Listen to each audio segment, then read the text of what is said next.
For me, I already had my mind made up where I was going to vote based on previous elections and previous information. Across the country on Friday, the first of 4 days of advance voting began for the 2025 federal election.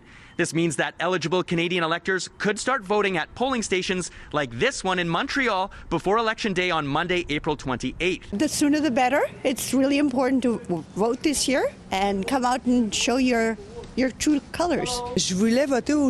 I wanted to vote today because I listened to both debates and was eager to make my choice known this year. I'm going to be back home at my parents' place on the actual day of voting, so I pretty much needed to do advance voting. Those voting can only vote at their assigned polling station that is located on their voter information card or can be found on Elections Canada's voter information service online.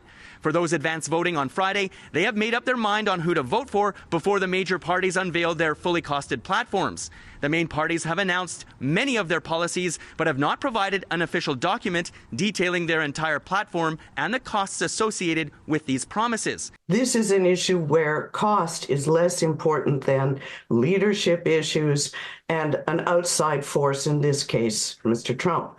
So most people are probably not spending as much time on the issue of costing as they might have otherwise. The election campaign was short, but I had lots of information to go off of. I followed the party I vote for quite some time, so I was just happy to vote based on what I previously know about that party. Concordia University political science professor Brooke Jeffrey emphasizes that while those taking advantage of advance voting may not have access to fully costed platforms, they should have enough information from the major parties to make an informed decision at the ballot box. I think it's so important to vote in this election in particular that obviously the more information everybody has, the better, but I would hate to see people discouraged from voting only because they don't have a fully costed platform. Advance voting runs daily from 9 a.m. to 9 p.m. until Monday, April 21st.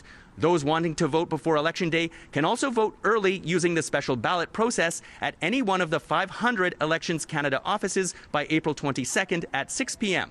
Voting by mail is a third option, but you must apply by April 22nd at 6 p.m. as well. We've got the Trump issue, we've got affordability, we've got the economy, very important issues as far as I'm concerned. In Montreal, Gareth Madoc-Jones, City News.